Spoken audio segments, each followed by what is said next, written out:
और अब इस वक्त की एक बेहद अहम और बड़ी खबर। पश्चिमी एशिया में इस वक्त टेंशन बहुत ज्यादा हाई है और इजराइल इस वक्त बेहद गुस्से में नजर आ रहा है। वो इसलिए क्योंकि इजराइल में लेबनान की तरफ से रॉकेट दागे गए हैं, जिसके बाद इस इलाके में बहुत ज्यादा तनाव बढ़ गया है। देखिए, इजराइल ने जवाबी कार्रवाई करते हुए लेबनान पर हमला कर दिया। इजराइल ने यह हमला मिसाइल से किया है। इजराइल का कहना है कि लेबनान की तरफ से इजराइल को निशाना बनाकर एक के बाद एक रॉकेट दागे गए थे और इसके जवाब में इजराइल ने लेबनान में हमास के ठिकानों पर हमला बोल दिया है।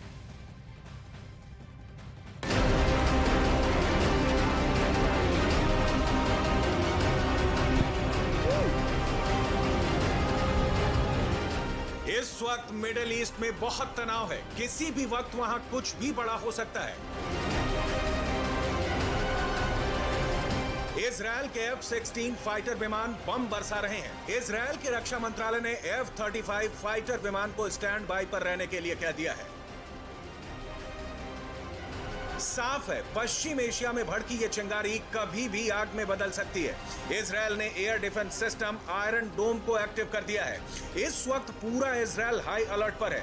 इजरायल की सेना का कहना है कि उनके ऊपर दक्षिणी लेबनान से दर्जनों रॉकेट दागे गए हैं, जिसे आयरन डोम एयर डिफेंस सिस्टम ने उत्तरी इजरायल के ऊपर इंटरसेप्ट किया है। इजरायल का कहना है कि 34 रॉकेट सीमा की ओर दागे गए थे, जिनमें से 5 इजरायल में आकर गिरे। बाकी रॉकेट को आयरन डोम ने गिरा दिया।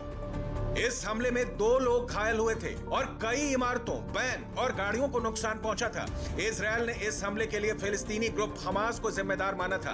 पश्चिमी एशिया के जानकारों के मुताबिक 2006 के युद्ध के बाद से लेबनान की ओर से दागे गए रॉकेटों की ये बड़ी संख्या है। इजरायल ने इसके जवाब में लेबनान में मौजूद हमास के ठिकानों पर हमला कर दिया। इजरायल ने लेबनान में 6 मिसाइल दागी हैं, जिसके बाद लेबनान में कई जगहों पर धुएं का गुबार देखा गया। लेबनान में इसके बाद अफरा तफरी मच गई। इजरायल ने इसके बाद आज सुबह गाजा पट्टी पर एयर स्ट्राइक किया। इजरायल की डिफेंस फोर्स ने एयर स्ट्राइक में 2 सुरंगें और 2 हथियार बनाने की फैक्ट्रियों को तबाह करने का दावा किया। इजरायल ने इस ऑपरेशन को द स्ट्रॉन्ग हैंड नाम दिया। एयर स्ट्राइक के बाद गाजा से हमास ने भी इजरायल पर रॉकेट दागना शुरू कर दिया, जिसके बाद दक्षिणी इजरायल में एयर रेड सायरन गूंजने लगे। इजरायल पर हुए रॉकेट हमले के बाद पीएम बेंयामिन नेतन्याहू ने सिक्योरिटी कैबिनेट के साथ मीटिंग की थी। הימים האחרונים שאויבינו לא יטו בנו. הוויכוח הפנימי בישראל לא ימנע מאיתנו לפעול נגדם בכל מקום ובכל עת שידרש. כולנו, בלי יוצא מן הכלל, מאוחדים בזה. हमास का कहना है कि इजरायल पुलिस ने यरूशलेम की अल अक्सा मस्जिद में जो कार्रवाई की थी, उसका बदला लेने के लिए हमास ने इजरायल पर रॉकेट दागे। इधर इजरायल पुलिस के मुताबिक कुछ फिलिस्तीनियों ने खुद को पटाखों, लाठी और पत्थरों के साथ मस्जिद में बंद कर लिया था और बाहर बैरिकेडिंग लगा दी थी। उन्हें रोकने के लिए पुलिस को मस्जिद में घुसना पड़ा। इस दौरान नकाबपोश प्रदर्शनकारियों ने पुलिस पर पत्थर और पटाखों से हमला कर दिया। झड़प में एक पुलिसकर्मी समेत 14 लोग घायल हुए थे। पुलिस ने कई लोगों को गिरफ्तार भी किया था। उधर फिलिस्तीनी गवाहों ने कहा कि रमजान के महीने में इजरायल पुलिस ने उन पर ग्रेनेड और आंसू गैस से हमला किया, जिससे उनका दम घुटने लगा। इस घटना के बाद गाजा पट्टी से इजरायल पर 9 रॉकेट दागे गए थे। अल अक्सा मस्जिद हरम अल शरीफ के परिसर में बनी है, जिसकी देखरेख जॉर्डन करता है। हमले के बाद जॉर्डन के विदेश मंत्रालय ने इजरायल को मस्जिद में मौजूद लोगों पर जुर्म करने के लिए जिम्मेदार ठहराया। उन्होंने इजरायली सेना से तुरंत वापस जाने को कहा। वहीं सऊदी अरब ने भी हमले की निंदा की, लेकिन इस सबसे बेपरवाह इजरायल ने साफ कर दिया है कि उस पर हुए हमले का वो पूरी ताकत से जवाब देगा।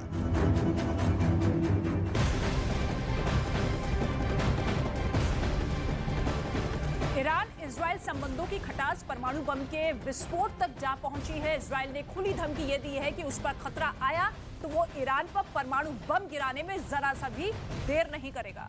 अब दुनिया ये पूछ रही है कि क्या इजराइल के पास परमाणु बम है। इसका जवाब इजराइल के पूर्व प्रधानमंत्री ने दे दिया है।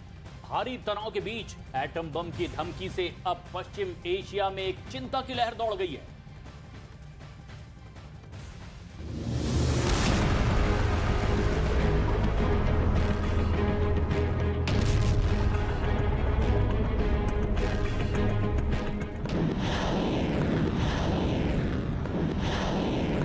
युद्ध की धमकी और एटम बम का इस्तेमाल। दुनिया भर के एक्सपर्ट्स का मानना है कि ईरान और इजराइल के बीच संबंधों की जो खटास है उसकी परिणति परमाणु बम के इस्तेमाल में हो सकती है।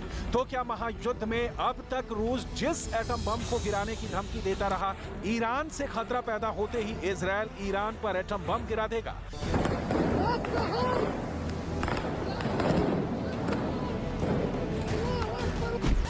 ऐसा कहने का आधार ये तस्वीरें हैं। ये मस्जिद है, कोई जंग का मैदान नहीं, और ये कोई सामान्य मस्जिद नहीं है। ये इस्लाम के 3 सबसे महत्वपूर्ण मस्जिदों में एक है, जिसका नाम है अल अक्सा। इस मस्जिद की चर्चा इस वक्त पूरी दुनिया में हो रही है। इसकी वजह है ये तस्वीरें।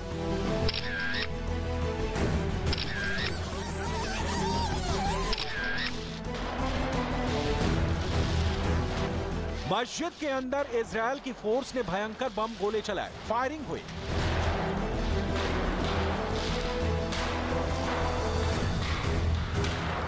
अल अक्सा मस्जिद में फिलिस्तीनियों की भीड़ उमड़ती है।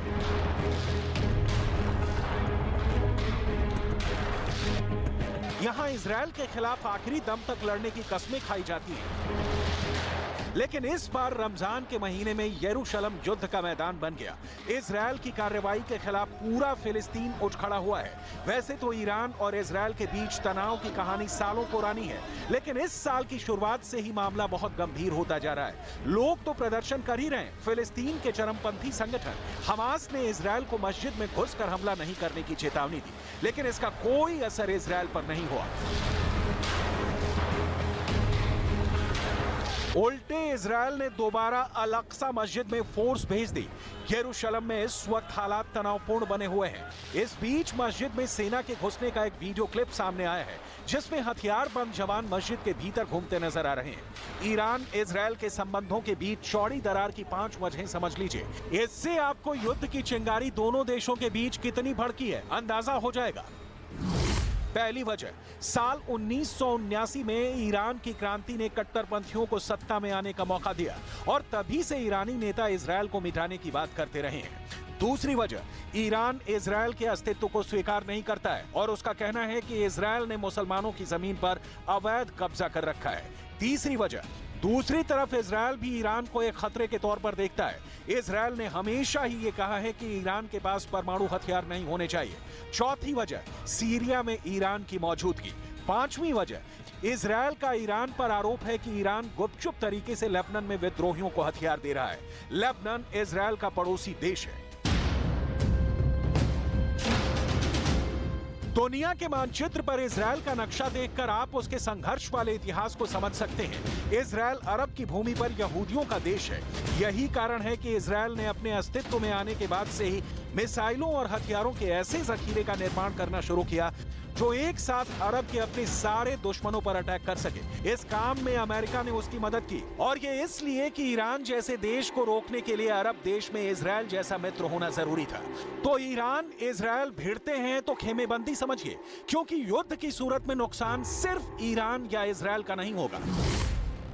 इजरायल के साथ खुलकर खड़े रहने वाले देशों में अमेरिका, ब्रिटेन, फ्रांस और जर्मनी जैसे देश हैं। वहीं ईरान के साथ तुर्की, पाकिस्तान, कुवैत और खाड़ी के कई देश हैं।